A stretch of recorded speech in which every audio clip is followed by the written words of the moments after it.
Okay, continue.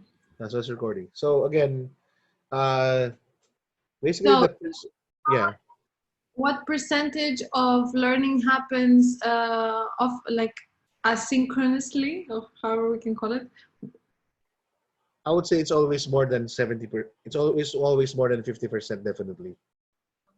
It can be as low as 50, but never lower than that, and it's even going to be as high as 80%, Mm. because it involves a lot of things. You will Mm. have what you call your learning management systems, or LMS. It is basically a platform where you communicate stuff with your student. So it's basically a virtual classroom. So there are resources there. You can leave videos. You can post stuff, assignments. You can post discussions. It's like more of a recitation. Like, okay, I have a question for you. Kindly respond to to this discussion, and it forms part of your recitation. Mm. And it can be in the form of blogs as well. In my case, I am a big fan of the learning log, and I call it building blogs. Mm. So in this case, I would have people update their building blogs so that they will have evidence of their education. Yeah. Much like what we have in CSM. I mean, what the good thing about having my creativity blog until now is I'm able to put a stamp of authority. Whenever I talk about playful tourism, for instance, I have a blog about that. Check it out. You know, That's true. yeah, and so there are a lot of components when you talk about a learning management system, and there are a lot of learning management systems. There are a lot of services being offered. It's like a license that you can subscribe into, but there are free ones, and the free one is called Google Classroom. Yeah. So Google Classroom, this is something that can help you organize your class. So even if you're not gonna meet your even if you're not gonna meet your students, you can just put your assignments there, here, and even Facebook. The way we set up Sinakulong Masa, that is a way on how you utilize Facebook as a learning platform, or as an LMS by itself, or learning management system. A lot of a lot of Yeah. the traditional reasons why current institutions or educational systems do not and cannot or are lazy to adopt new ways of online learning has to do with the fact that they do not know how to control, um, they do not know how to use censorship properly. So as you know, when you go to school, most of the time you can use your laptop, but you're not allowed to go on like social media. And when you're younger, you're not allowed to use your phone Mhm. in computers that you have in the classroom. There are like privacy settings so that you don't go into like porn or whatever. So all of these things are now at a super close reach, because I can be talking here with you, my professor, but at the same time, I could be watching porn, you know, or I could be doing anything else. So one of me Go me ahead. as a as a student and as a potential facilitator for something, I always think about, okay, how easy it is for me to lose my attention span, because I also belong I'm between millennials and Generation Z, which means that my attention span also sucks, which means that even though I'm super inspired by what we're doing and what we're talking about, I'm going to hang up and I'm going to take my phone, and an hour later I'm going to find myself still scrolling on something and being like, fuck, an hour has passed and I Mhm. haven't, you know. So how can I control, how can we create a program where people can have a motivation to do something that inspires them, that they find, you know, find a balance in all of this? Well, it's opportune timing, you know, that you ask this question, because I can already address these questions at the beginning of this presentation, and that's the very reason I pulled it up. Yes, because of course, we work so well together that I knew you were going to do something like this. So I had to end on like a question that's a little bit rhetorical, but now will be answered. Yeah. So I normally start by introducing myself, but And we're gonna skip this. no, I want to see it. What? we're gonna skip. We're gonna I skip want, this information that you already know, I want to read what you say about yourself. Go back. right? Just learn that his name is John, not Jian. Drop out of the university. And amazing. And you already know this part, of course. Of course, Yes. you're by my side when I reach the apex. In the world. Oh. Next. And then, all right, this is also true. So we have pictures of the place, Oh my God. Katipuneros as well. Shows not so quick. And English tea drinking habits. Yeah, that's Yeah, true.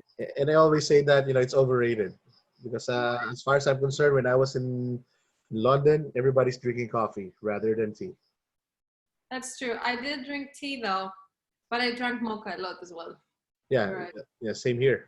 I mean, Now I'm drinking like 3 or 4 cups a day of tea because I cannot drink mocha. Well, I'm at home all day. What should I do? yeah, what should I, yeah, yeah. I mean, and that is something that I really acquired, because I'm less of a of a coffee drinker. I'm less of a coffee drinker when I was there, but when I came home, I became coffee dependent. But never Because have never have I. Yeah, yes, say that again. you probably have nicer coffee there. You like it more. No, not really. I mean, I miss. I have to admit, I miss Nero, and of course, my favorite, Pret. Bread. Oh. Yeah, Pret. You know, I remember I even tried to, you know, to supplant Pret with a different meaning. You know, tried but not successful. But anyway, so that's the facilitator intro. And now, so this one is very participative right away. Expectations from this short course. So I've seen until your question of ABCD of Yeah, communication, comprehension, critical thinking, and yeah, yes. On the chat yeah, on the chat function. So they would write their the expectations, and this one saves time, because you know they won't like blah blah blah blah blah blah blah, and then another one will be blah blah blah blah blah. So as soon as they write stuff in, I start talking. It's like, okay, yeah, I think we're gonna talk about this. Yeah, this is a good expectation. Yeah, this is something I can address. Yeah, yeah, you know. And the objectives are very straightforward, because what's the importance of blended learning now? The 4 C's of 21st century learning or skills, and the importance of experiential learning that is applied to virtual learning. And then this is something that they should always look after, is, or look forward to, which is the 4 E's of experiential economy. And if time permits, then we will create a rough experiential design plan. cool.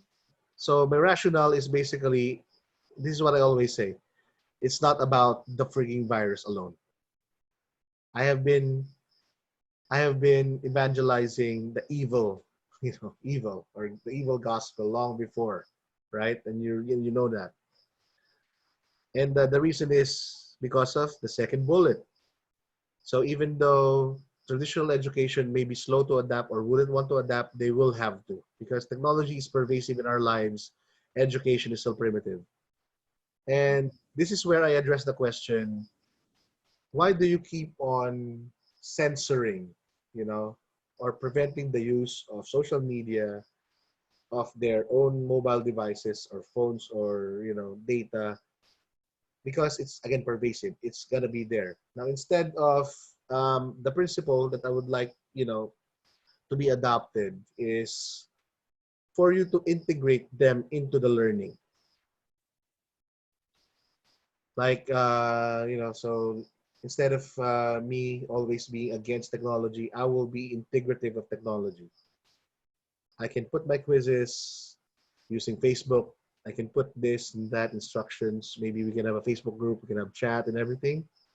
So that's the principle that I'm championing. So let technology be an enhancer and not a threat to education. Which brings me to, because again, my fear, we'll use cutting edge educational technologies with an outdated education mindset. Completely, because the problem is, okay, you might have the tools, you may have Zoom, but if you don't know how to, but if you have the old education mindset, you cannot use Zoom to give a tutorial or a lecture that you would give normally in your classroom with 300 people in front. That doesn't exactly. And because, again, another reason why you should integrate this is because digital natives, the millennials and the Gen Zs are the digital natives. It's part of their lives. And with very short attention spans, it's actually easier to bore them. It's easier for them to get away. And that's why traditional education, teachers are also afraid of technology. And they are quite pessimistic with the idea of using Zoom, feeling that, my students will just be bored, etc., etc.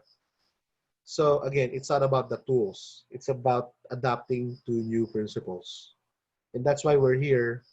That's why we're talking about EViL and promoting EViL, is because we have techniques and principles that we can already use at our disposal right away. So I will, this is a participative thing again. So which is not a part of the 4 C's? And the answer is B. B, as in boy, comprehension, because that's too old school. I got it. I got it right. It took me some time though. I thought it was a trick question, but yeah. Yep. Because to explain the 4 C's of 21st century learning is kind of straightforward. So if you're going to look at the first C, so you have to ask yourself as a teacher, as an instructor, do you allow for time that they can share thoughts to each other?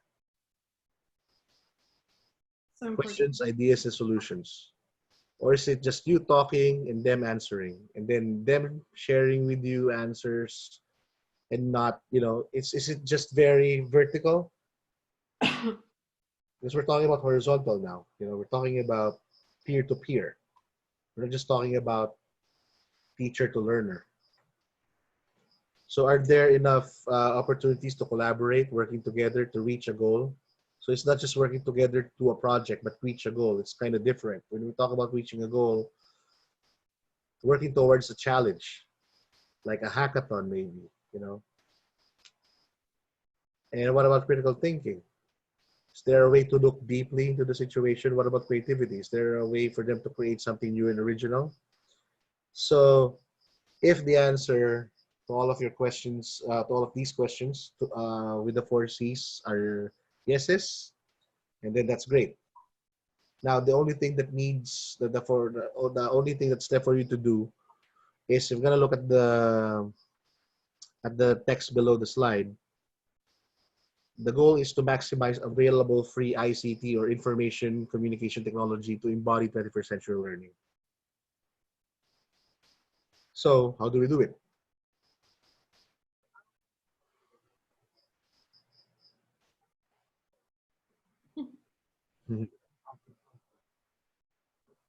Which is not an advantage of it.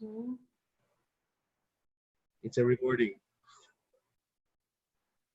What? I'm not talking.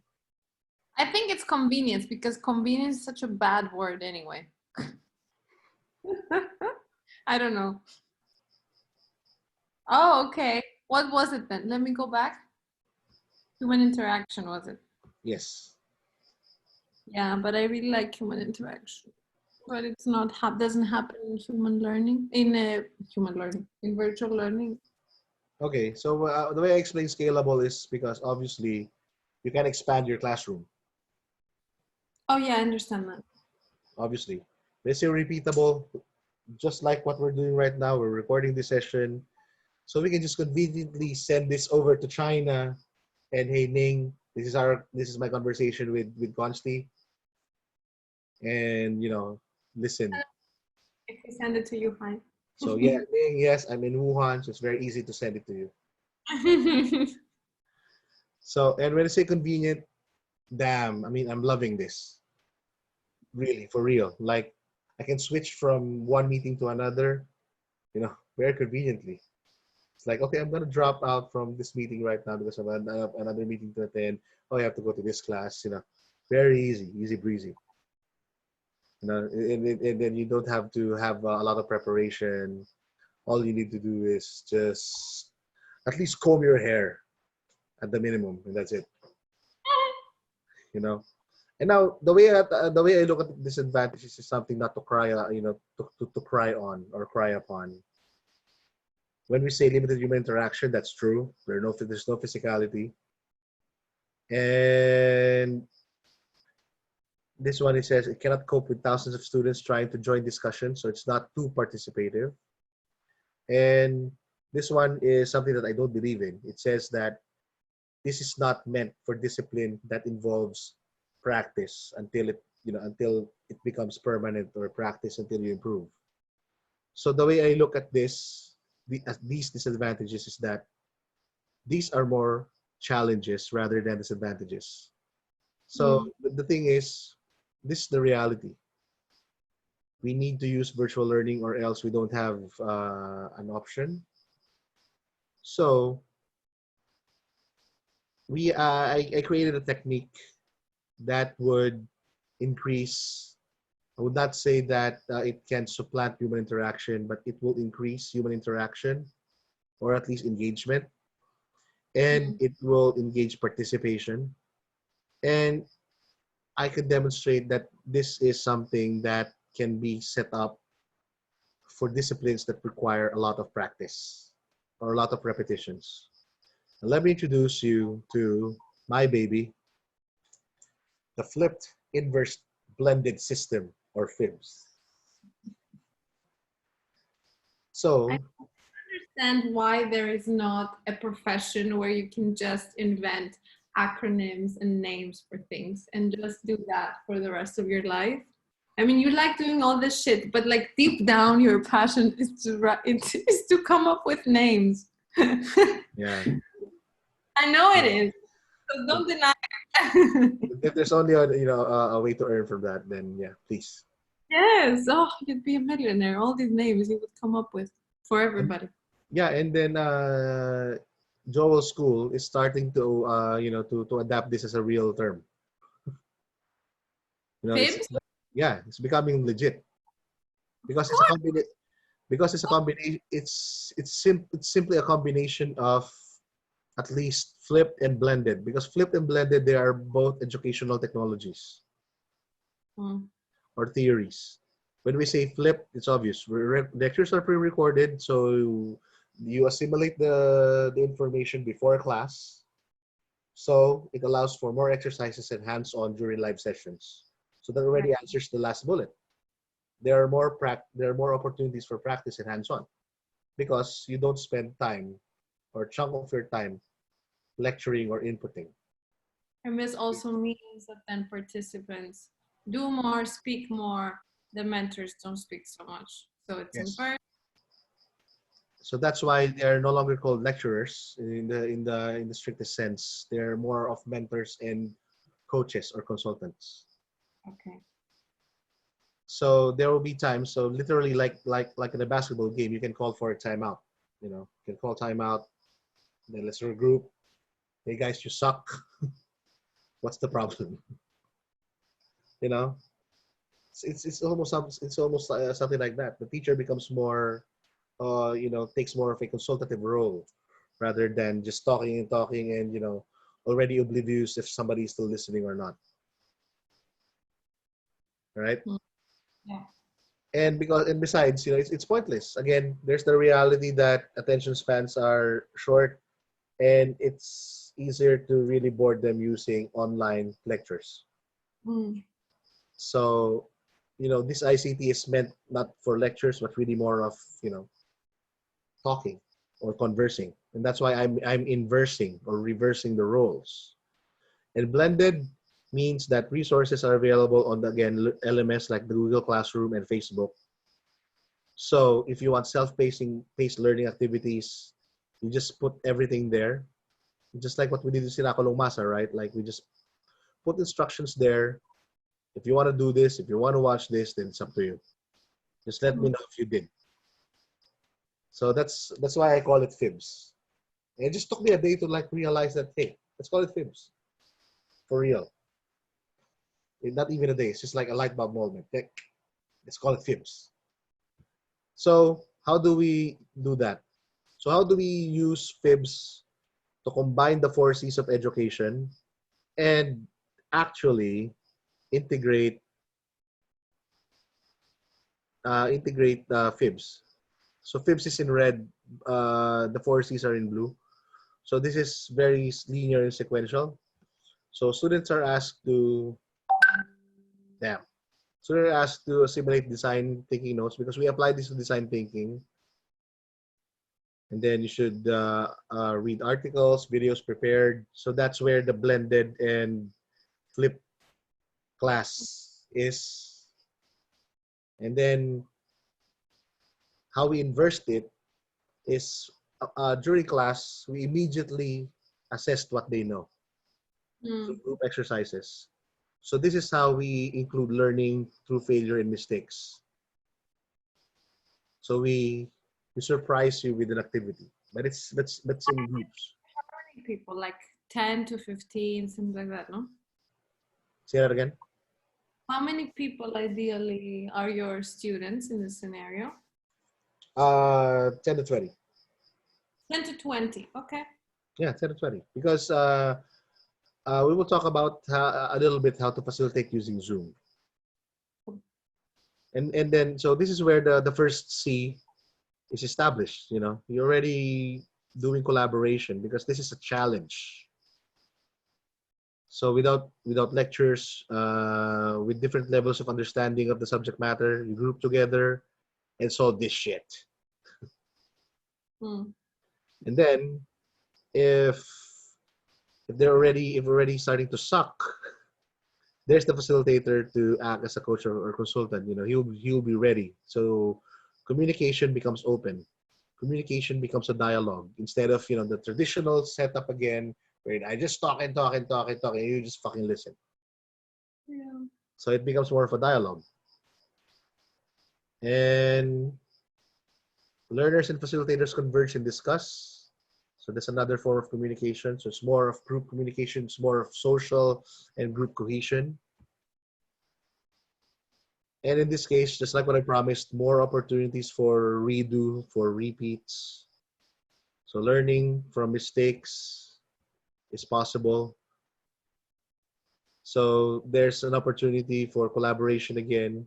There's an opportunity to apply your creativity because you would like to be more creative with your solutions, taking risks. And again, if there's something I've learned from AI, this is the blog. So blogging about learning experiences and realizations, a time to reflect, because Richard is always saying about reflective practice, right? So this is a time for it. And do critical thinking. And this is also something that I took from my UK education, is to schedule a mentoring and consultation session. Or in short, this is tutoring.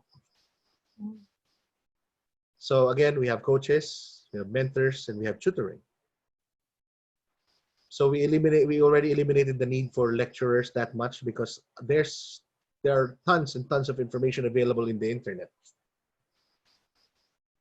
So it saves you time and effort. But if you think that you're really the best in your field, then by all means, why can't you record your freaking self in a video and just reproduce it, right? So, I mean, there are a lot of ways, especially with EViL. See, I mean, it saves you a lot of time and effort, and it gives you more opportunities to communicate and more pathways to build relationships with your learners, right? So that's, you know, that's why we're changing the principle from being lecturers, from not being able to address the individual needs of your learners, you know, to personalize their education. Now you have the time. We have expanded the virtual classroom. We have expanded time. We have cheated geography. This is so effing context two. So that's fibs. Any questions on fibs? No. Oh, So let's talk about experiential learning. What's not an example of experiential learning? Not an example. what does road mean? I think that's it. All right. Rote means that, you know, memorization, fill in the blanks, all this And traditional stuff. So it's not experiential at all. It's all about testing, which is so obsolete because experiential learning is almost like simulated learning.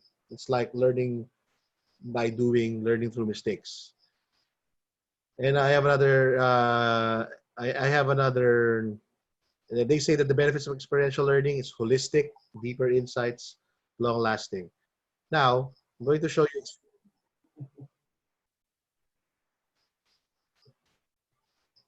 what? What's wrong? Can you hear, do you hear anything? No. Oh, because there's actually a recording. Oh, Yeah, let me,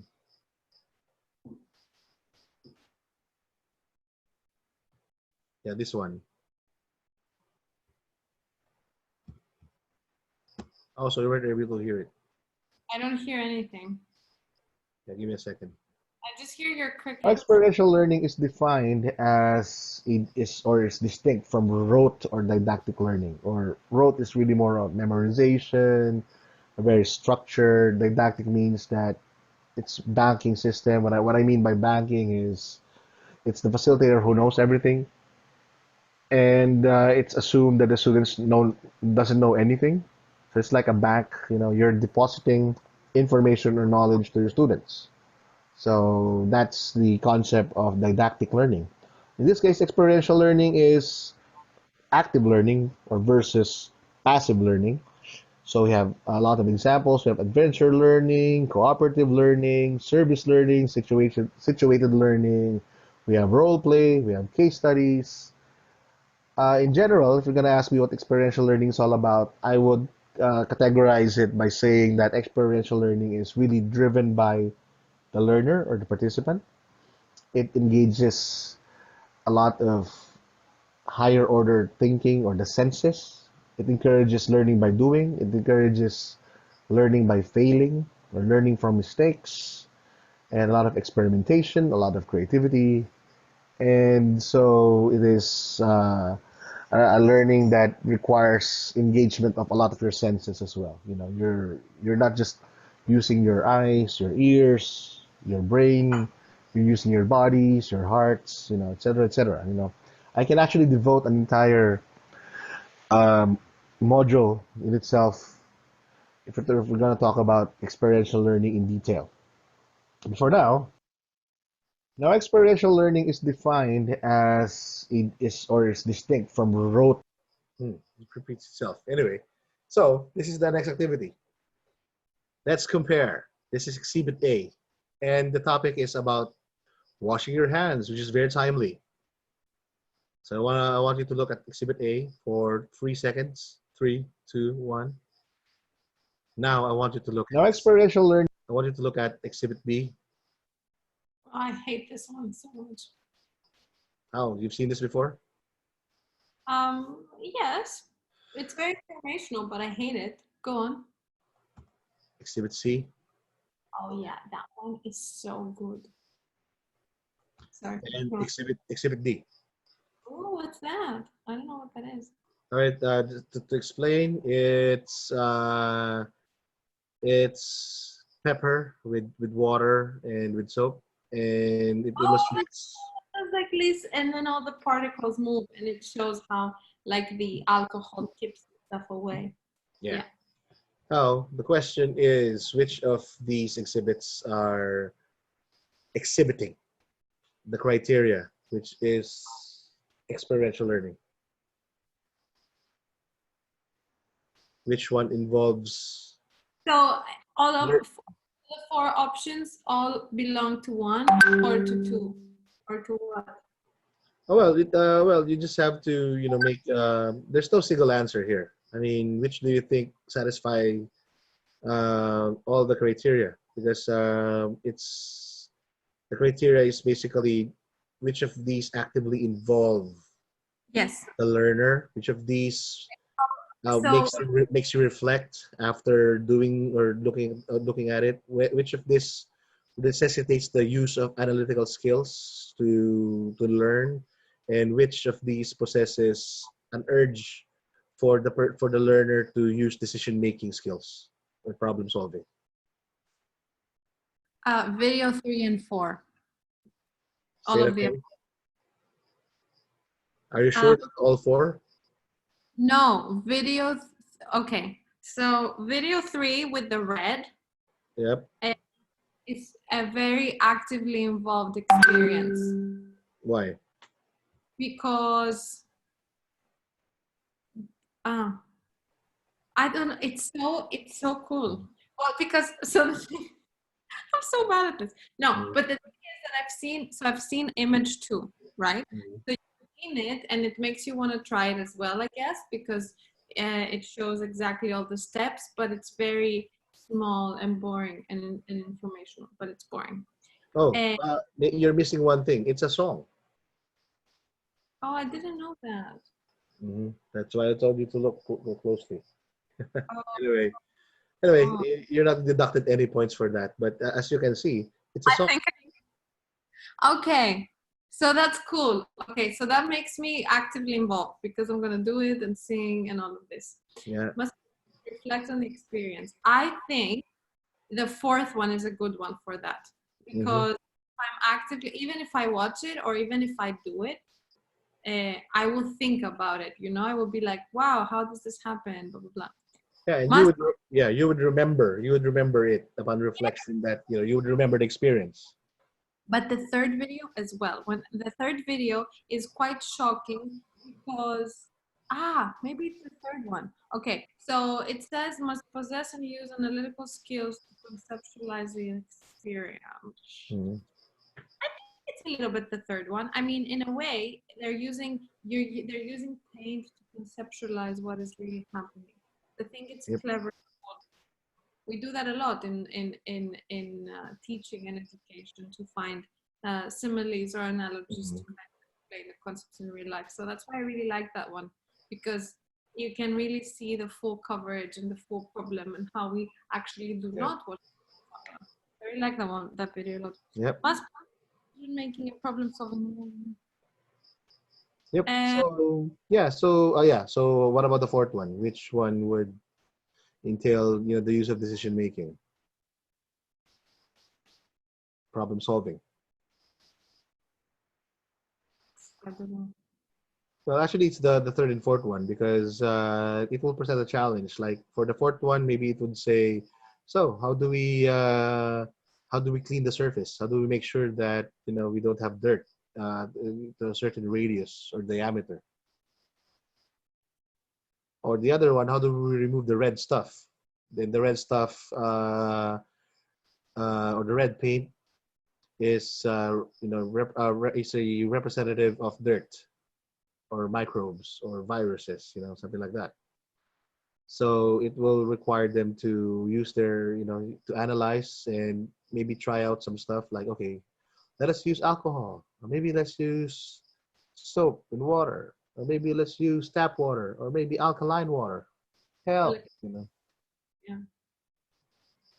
So these are the main criteria of experiential learning. But what will make it more easier to remember, for me, the shortcut is Does it involve the senses? Does it involve touching, smelling? Does it involve emotions as well? Will it make you happy? Will it make you cringy? Will it make you fearful?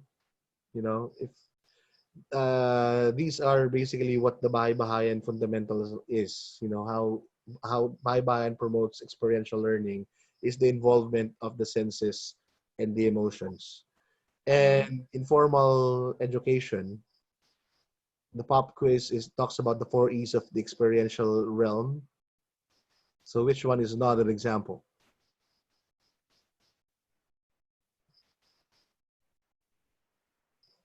Aesthetic? Are you sure?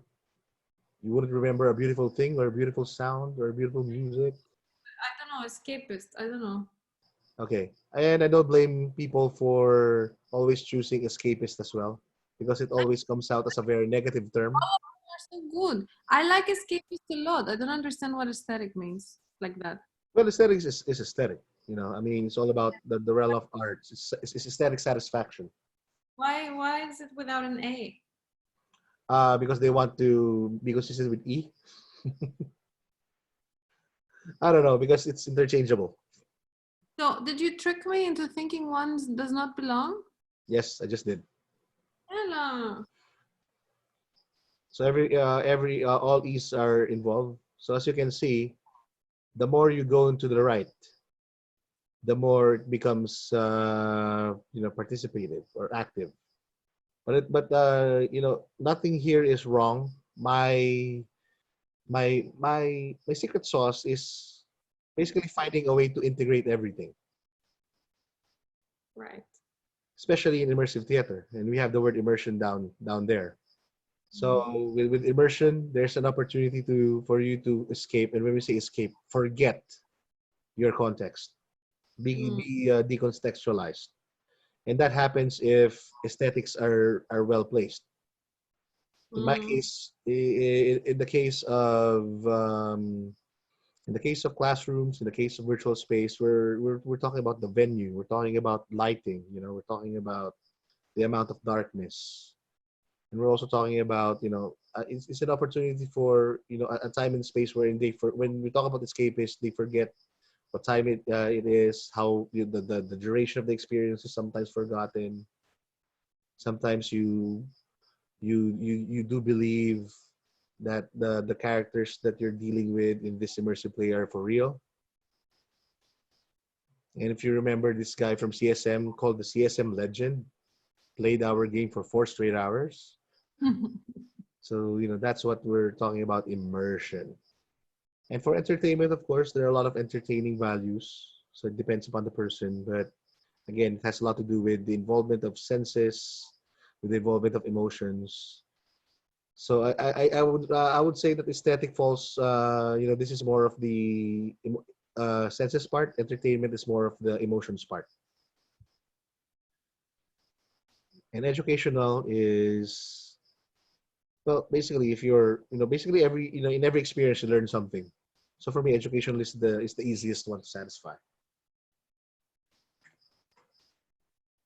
Now, how do you think? The question now is, how do you think you can all bring these together in EViL? What do you think? I mean, you can just guess. You can just try out an idea.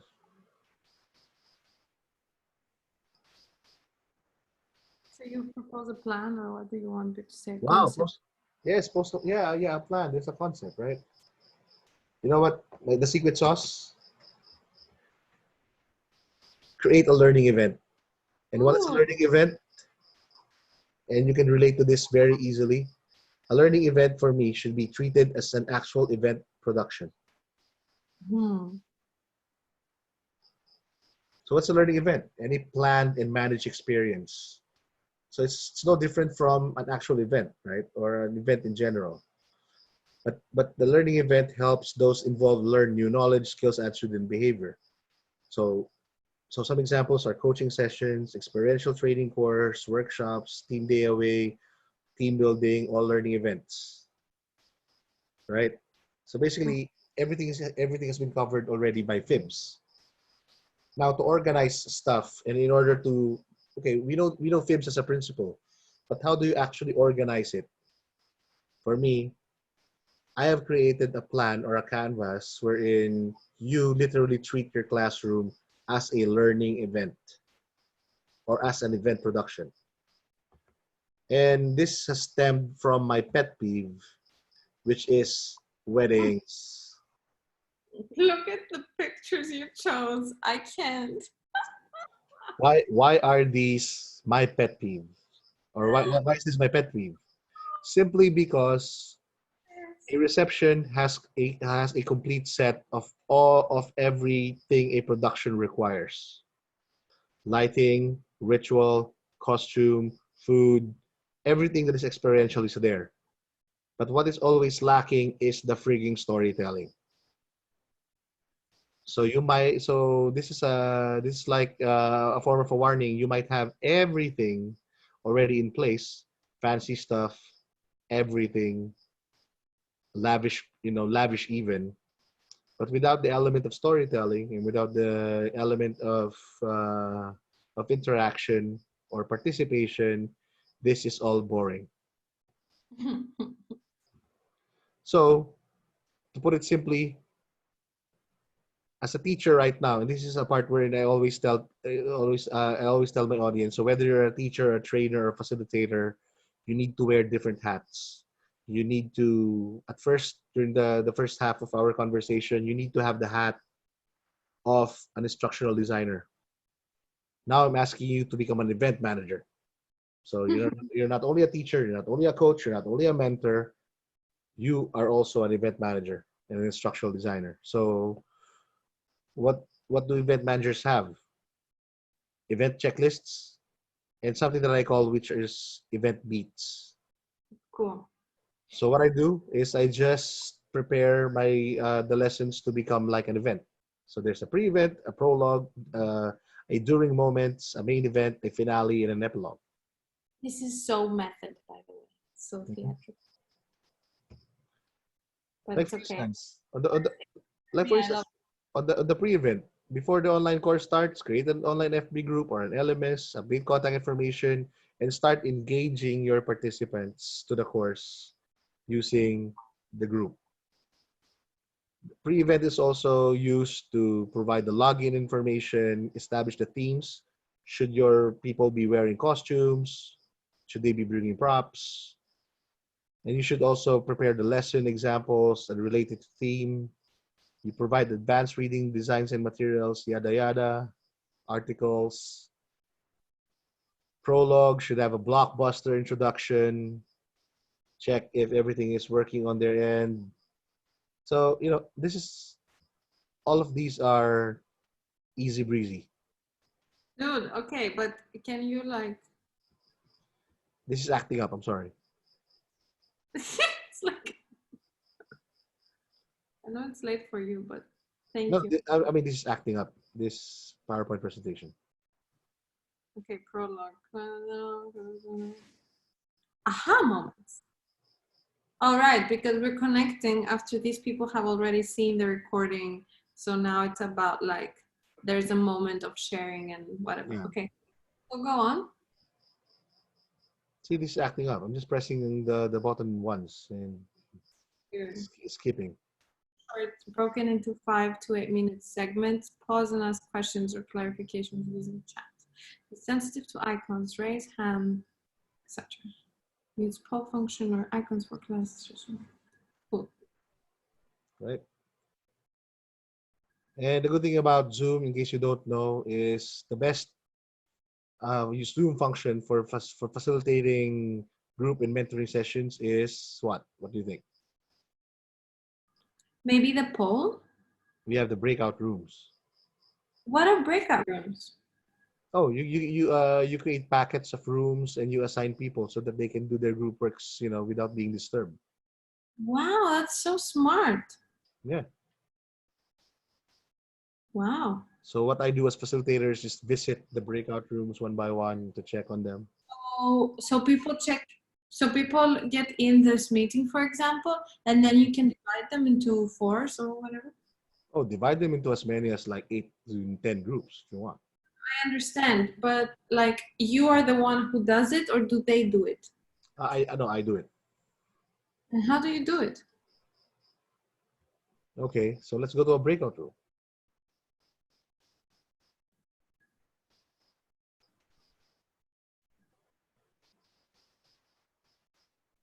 Will it work? We're only two now.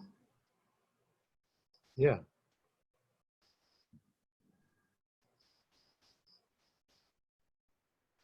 What do you see?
Yeah, welcome back. It took me a little while. I was trying to find a way to come back. Okay, resume, please. That was so bad. Wow, I didn't know that it existed. Bravo. Yeah, so that's what you call the breakout room. Amazing. And what else? Where am I? Okay, here. So that's a very good way to facilitate collaboration. So set up rooms using collaboration. I mean, you set up collaboration using breakout rooms. So this is where you can address, you can have them think, group share. They can teach each other. You can use whiteboards for shared activities. There can be case studies, and then, they can have creative outputs. So there are a lot of collaboration that can go on. And it's also a time for reflection again. So we're very big on reflection. So you can have 1 minute papers. So 1 minute papers, in case you don't know, I ask my students to write anything under 1 minute. So they're not required to think. Just, what are you feeling right now? What have you learned? So that's very authentic. They don't have any time to filter. So, and then for more detailed and organized thoughts, that's where the blogs come in. And again, some discussions and conversations that can also happen offline or asynchronously. And of course, my favorite, I always facilitate video or karaoke breaks, icebreaker videos, and warm-ups and dance breaks. Now I don't dance, but I post dance revolution videos. So people would start dancing in their space, in their own spaces. Now this is the finale. So you would facilitate assessments now. So if there's an opportunity for you to provide a quizzes, this is the time, because there's a lot of opportunities for repetition, consultations, and everything. So they are now in a bit prepared to be graded or evaluated, because you've done your best, you've done your part in helping them, or helping each other and being collaborative with their student. And so it can be in many forms: quizzes, reflection papers, building blogs again, or a vlog summary,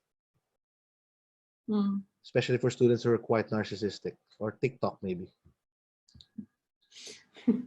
And epilogue is surveys. Sure. Because teachers seldom, in the formal setting, seldom collect feedback, and they don't follow up. They just leave things hanging. And just like what I've said, I'm a very big fan now of tutoring in the right way. because I've learned this from applied imagination. Everything, like the blogs and the tutoring, if done properly. So Mm. you can be a 35 to 40-minute individual coaching, because again, when I said that one of the advantages is its convenience, then all you need to do is just set up a time and just dial in and talk, right? Yeah. And perform the tutoring. So this is the part where I will ask them to create their experiential virtual design, establish your fibs, and fill out your events beats sheet. So I am providing everything, and there's a sheet, there's a canvas that they need to fill in, Mm. depending on how they plan to do stuff. And that's just, and these are just beginner stuff. Then I will go back to the objectives, and I would say that if they're interested, there are more courses that we can talk about. There's a masterclass in designing fibs. There's a syllabus and curriculum conversation to virtual LMS, skills training on how to use Google Classrooms, Facebook, and learning event management blueprint, how to be an expert in using the 4 E's of experiential learning. And this is most importantly an instructional coaching program. So when we say instructional coaching, it's a program wherein we teach you the basics, but we track your improvement.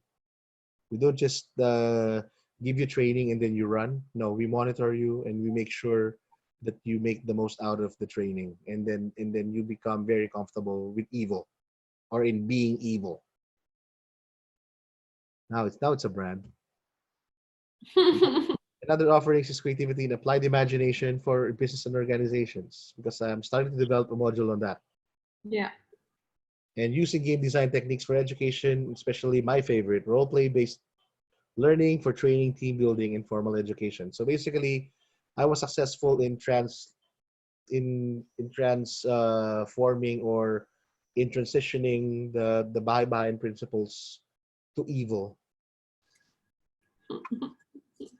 And in the end, my finale would say that it's still your learning ability to facilitate, and not just technology, because these are just tools that will create memorable learning experiences. What a wonderful ending. Yeah. So as you can see, that's very straightforward. I mean, this free giveaway, gives them an overview of everything, the rationale, why it establishes why, and it establishes that there are ways, tricks, and tips on how to overcome, Gen Z being, being such complainers, they easily get bored and all of those stuff. It's so smart. It's just have it has to be something that, as time goes on, more and more people use it, and then they can use it in their classrooms as well when they return, Yeah. because it's also something that's lacking physically. I mean, Yes, from an optimistic and very hopeful point of view, that we go back soon to our classes. Yeah, I mean, in a physical sense. But since everything is up in the air right now and we don't have any information about it, if it will even be back to absolute normal, then we should embrace change. oh no, of course, and I love this idea, and I think I'm really excited, and I really hope I could do it myself, or witness it somehow being done, because it's a very, I believe in this form a lot. It's Yeah, really well, hard. mhm. What I'm finding from the Zoom meetings that we have, for example, on Thursday, because every Thursday our company has meetings. They're not really well organized, so that's one, like, the biggest thing. But then also it's like, because we're a bunch of very, like, emotional people and sensitive people, and Adrian kind of likes to get feedback from people and stuff. Some sections tend to get longer because people tend to open up more, but then me personally, I get tired and I kind of want something else. So for me, I think my biggest issue right now with Zoom or these meetings is like, how do you control and keep a natural flow of a conversation, or to continue it and develop it without us being cut, or without it dragging for too long? So that's kind of stuff I've been thinking. Again, yeah, it's well, this applies not only to Zoom, it applies to physical meetings. And in this case, you should it goes down to facilitation. Like, okay, can you please, sometimes you can suggest, or oftentimes what I do use is I use a list. I use questions that suggest numbers or lists. Like, just give me one thing. Mm. Yeah, but sometimes you know Give how it me is. two. Yeah, for sure, true. And maybe in education it can work better and smoother. But you know, with us it happens is like the list, it has two things, but then from those two things, five more arise, and then suddenly you're like, okay, let's move on. And it's like, yeah, but no, or anyway, but that's kind of like maybe more specific. But for example, if a teacher is in their classroom and they have 1 hour and a half of Mhm. class, they can plan for that. There could be moments of discussion that drags longer, but there is a way to control it better, because it is in a controlled environment after all. Mhm. How can you control 20 people that are in this space, but around here it's like my phone, my coffee, my this, my that, and then on top of it all, everybody's like talking, or it's like it's harder to keep the engagement and the, you know, going. Okay, But it's a, in a virtual environment, what I normally do is I normally call on people like always, even for the most simple stuff. Like, I always call attention, and I always have a call to action. Like, there are a lot of tips, and there are a lot of tricks that you can do with Zoom apart from the breakout rooms. And one of which is, okay, can you give me a thumbs up? And I'm not talking about thumbs ups that are physical, but are thumbs ups that are icons like this one. and why are thumbs up with icons better than the physical ones? No, it's not really the point of becoming better or something. It really depends on the situation. Sometimes it's better to ask for a virtual thumbs up, so you're not too demanding, so you're avoiding unnecessary annoyance from them. Why would they be annoyed to do this? Well, people, especially kids, they They have just the want to do tendency to be this? annoyed with the littlest of concerns. So in this case, and another good reason to use the virtual one is, number one, if you have a lot of people in class, like maybe 100, so you would be able to see the thumbs up easily, and all at the same time, and more snappy. And another good reason that I'm gonna use the virtual and the physical thumbs up is for the purpose of variety. Because if you overuse this thumbs up like all the time, it's like, damn, this guy is a one-trick pony. You know? One trick pony. So so there are a variety of ways. It's really more of engagement, but actually, it's really by design. So again, you're talking about a 1.5 hour session. Make it really episodic, if you know what I mean. So you Mm. can move on from one phase to another as fast as you can. Mm. That's why I divided it into six major sections, as you can see, because that alone would fill your bucket list. Oh yeah, it's very complete. Yeah, so it's very complete. If you're just gonna be religiously doing that, then you'll get used to then you won't have to I spend think time. you would have to maybe spend to divide it into half of that, because maybe some sessions depending on the class, or depending Mhm. on how it's planned by the teacher, because you can give the model, but everybody, and or the formula, but everybody's going to interpret a different way. So Yeah. maybe for history they just need 1 hour, but maybe for, I don't know, intro to anthropology they need an hour and a half or 2 hours. You know what I mean? Yeah. So So it's again, it's a per need basis, and it depends on the size of the class as well. There are a lot of considerations, but what I'm offering now is a general framework, mm, and a way to be able to, again, engagement, because engagement is a word that is misunderstood.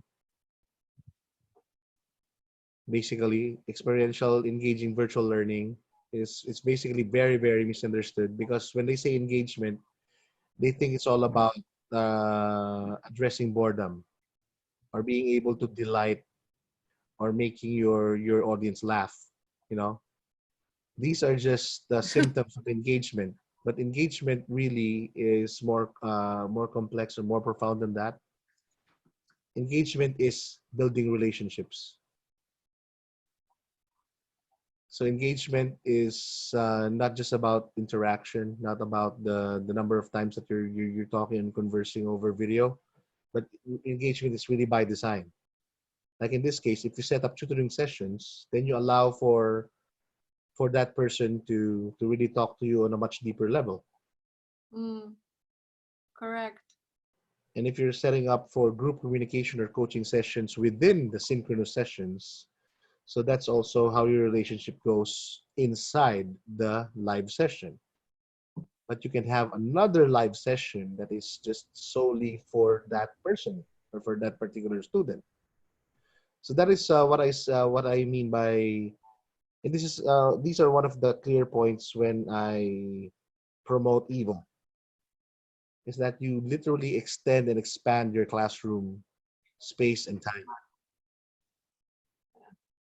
You have more time to do things, because there are no spaces to complain anymore. That, "Oh, I only have this amount of time in classroom, blah blah blah blah blah." Come on, that's why we have technology.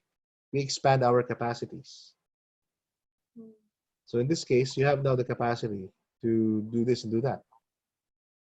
But now, there again, the issue that needs to be addressed is what we call the digital divide, Mm.